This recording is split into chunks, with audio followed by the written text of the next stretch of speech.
Oftentimes now you hear people saying, or they're writing, the fact that Canada is really in a bit of a backwater.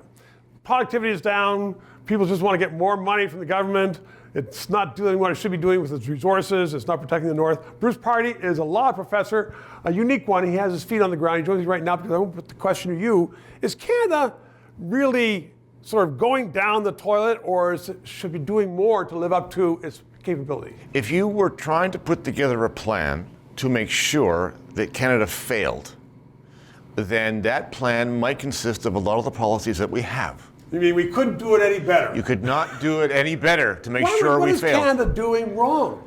I mean, why aren't we just out in the world doing great things? We seem to care about perverse things that really don't matter in the big picture. We don't care about productivity, we don't care about territory, we care about social justice nonsense. And advertising sugar drinks for kids. Yes. Now, at the risk of that, of saying, well, you know, we aren't doing the good things for people, should we be, you know, more militaristic? Should we be guarding our north? Should we be exploring, you know, from coast to coast to coast?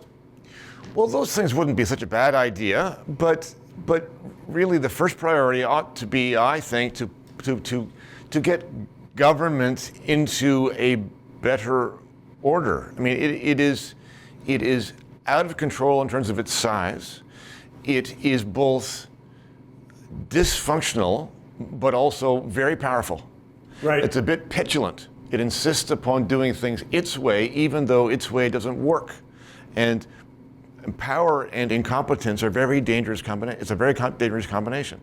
And that's, to me, what appears to be what we have. Well, Bruce, I mean, the government is getting bigger every day. A lot of it will, you know, if Trudeau's here, he'd say, well, that's because of the pandemic. We had to hire all these people to give out checks and do checks and you know, take your, you know, non-existent passports. But then the thing is, as you and I both know, once government gets bigger, it never downsizes. It never gives it up. Are you saying then there's no hope for Canada? Oh, I wouldn't say there's no hope, but my goodness, it's going to be a very tall mountain to climb. The Canadian people have to insist upon better, and so far they haven't. Well, when you say insist upon better, does that mean more government? Or let's just take, you know, you're a law professor. Let's take bail, crime and punishment. And you know, the crime is rising. Yes. And people are saying, well, we want to deal with this question of bail. The federal government says, we'll study it. But that's what I mean. That's what I mean. They're focusing on things that don't matter and ignoring the things that, at least I think, really do matter. And it's to me, it's a perverse set of choices. Well, there you go. Bruce Pardy, you have lucky law students in your classes. 3 minutes. Justin Trudeau is now on the record as saying that social media is destabilizing, and he wants to bring in censorship to determine what can be put on and not on social media.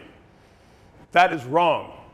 Please support this station, and please add your address so I can write you a letter and thank you for supporting freedom of speech.